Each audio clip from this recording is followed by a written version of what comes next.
going to be talking about the the heart. If you can't hear me, my throat is like really hurting. So, You're coming um, through loud and clear, so okay, no it's hard worries for me to there. talk. You got a good Okay, microphone. okay.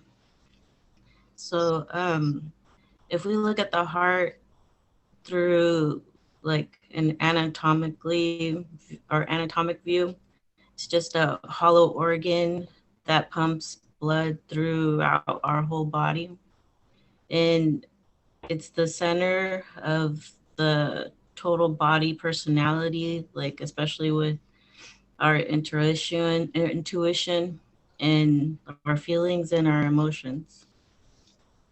When we look at it in the Hebrew language, the word is levav. I don't know if I'm saying it right, but it's lev for short.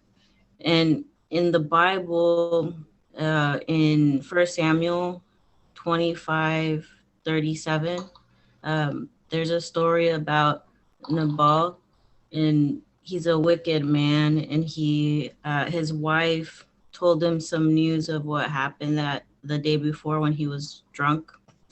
And when in the morning, when Nabal was sober, his wife told him all these things, and his heart failed him. In that translation would be Nev, and he became like a stone. About 10 days later, the Lord struck Nabal and he died. So it would show like he was having a heart attack or he had a heart attack. Um, in in Deuteronomy 6:4-5, it says, "Love the Lord your God with all your heart," and it was also translated as Nev. So whenever we see the word heart, that's the word that they're implying. Um, but when you break down the word love, it's composed of two words, which is lamed, or I don't know how to say the word. I'm really two, bad at saying two letters. Yeah, it's okay. You're not a Hebrew scholar. It's Lamed. lamed and bet or something like that. Yeah, bet. Okay, bet. Okay. So the Actually, meaning it's of bait. those words. Sorry, what was it? Sorry, it's bait. The letter is Oh, bait. oh, okay. So the meaning of those words is to have authority and to urge forward the voice of authority. And the bait one is it means house or tent, and so that means our body in is the heart is a controlling voice of authority inside of a man. Um, and then it says that we can also renew our hearts, and or the word says we can renew our hearts and remove evil and stubbornness and pride and all that stuff. So it can be subject to change. And just like in the natural where we can have like transplants and stuff of our heart or have um, help with our heart. Jesus said he would take residence in our heart. When we have him in us, it changes everything inside of us. When somebody has a transplant, they claim there's been claims that they feel like they have another person living inside of them, and they experience change in their personality and in their preferences. Uh, when I read that, Holy Spirit reminded me that what was it? There was scriptures of like when David was after God's own heart. So what am I trying to say? So it's like when we have a heart after God, it changes our heart, I guess. No, because like so um I just think it's really cool that it says that God has a heart. So we have that in common. um Other than that, that's all that I have for you guys because I just thought it was really cool to learn about what the authority is in our heart that we have. Do you guys have any questions? Yeah. Can you hear me from here? Yeah. So I just want to comment about that heart thing. I remember reading about that a while ago, and I think the theory was is that there's actually like memory built into the nerves inside a lot of organs, including the heart. So literally, you actually do have a part of that person's, possibly anyway, a part of that person's memory and personality actually in you because of that. Yeah, it's like when God changes our heart, it's He's giving us part of His heart. So it's like we're actually receiving those memories and everything that you're talking about. Like He's letting us see through Jesus what He lived through and everything, and to I guess have revelation through that.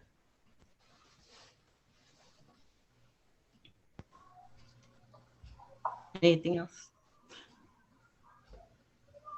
Other comments?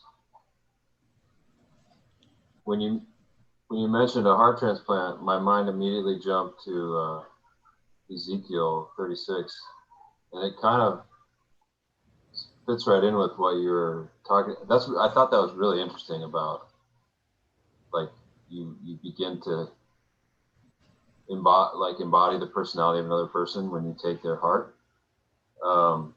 This is what God says through Ezekiel to the nation of Israel um, when they're in exile because of their sin, their sinful hearts, um, wicked and rebellious hearts. And he's spent many chapters in Ezekiel telling them what's wrong, you know, giving the diagnosis of the problem.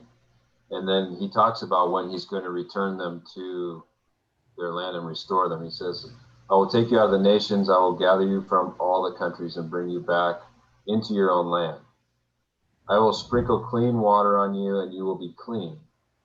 I will cleanse you from all your impurities and from all your idols. I will give you a new heart and put a new spirit within you. That's the Ruach, right? So it's the Lev and the Ruach. Um, I will remove from you your heart of stone and give you a heart of flesh. I will put my spirit in you and move you to follow my decrees. Be careful to keep my laws. So God actually uses this analogy of I can't imagine they had ever thought about a literal heart transplant, but that's what he's talking about. This cold, callous, stone heart that he's been dealing with all these generations. He says, I'm going to take this out of my people. I'm going to give them a heart that is alive and beating and sends my own life and my spirit into through their veins and into their life so that they can embody the God's own character, like they can, so that you may keep my commands, which is basically to say, so that you can be like me. I think it's such a powerful image that connects really with what you shared, Nancy. So if you want to meditate a little on the significance of the heart, spend some time with Ezekiel chapter 36. But if you read the whole 35 chapters before, it'll mean more. So, you know, if you have time.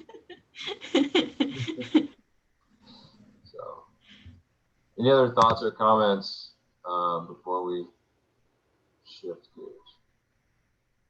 Oh wait, I did want to say when you said the part about removing the stony heart in Ezekiel, when I had looked up information on this and I used like the Bible Project as one of them, and that's where I got the part where they were sharing about having like the first like signs of the first heart attack like written down, and it had said when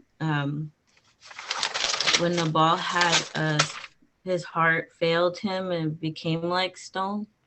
Um, I think when the part where it failed him was the heart attack part, but the stone part was the part that you were talking about, where, you know, like where his heart was hardened towards God, I guess.